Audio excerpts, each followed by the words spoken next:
reported today in The Verge. Twitter's messy verification process is making candidates wait.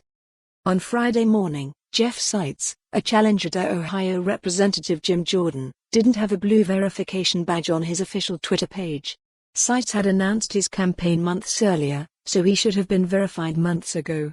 It caught the eye of one volunteer named Nancy Levine, who has been monitoring Twitter's plan to verify all 2020 candidates, and has been lobbying Twitter on Seitz' behalf specifically. After speaking with Levine, The Verge contacted Twitter to inquire about the nature of the delay. Within hours, the candidate was verified. Still, the Seitz situation illustrates the ongoing messiness of Twitter's verification process, which the platform touts as a key tool in preventing disinformation.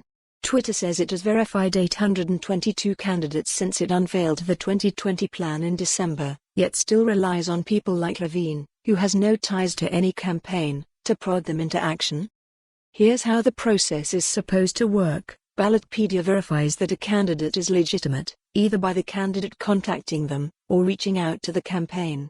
Once Ballotpedia has verified the candidate, it adds them to a list of candidates provided to Twitter on a weekly basis. Twitter is supposed to then double-check the information and give the candidate the blue check mark.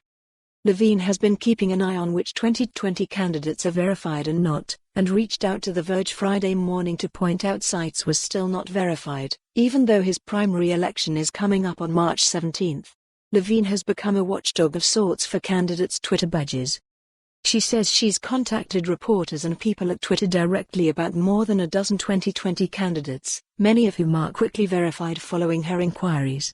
Levine, who leans toward Democratic candidates, says she has not seen any evidence of bias against one party. She found Republicans and Democrats awaiting Twitter's verification, sometimes several weeks after the candidate's Ballotpedia page was complete.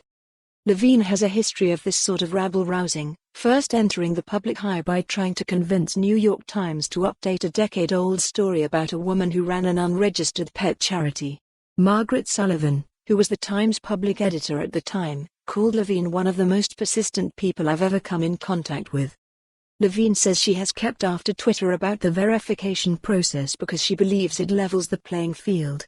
Verification of candidates is important, both to confer legitimacy and credibility of candidates, and also to ensure structural advantages on Twitter, for example, search placement, Levine writes in an email to The Verge.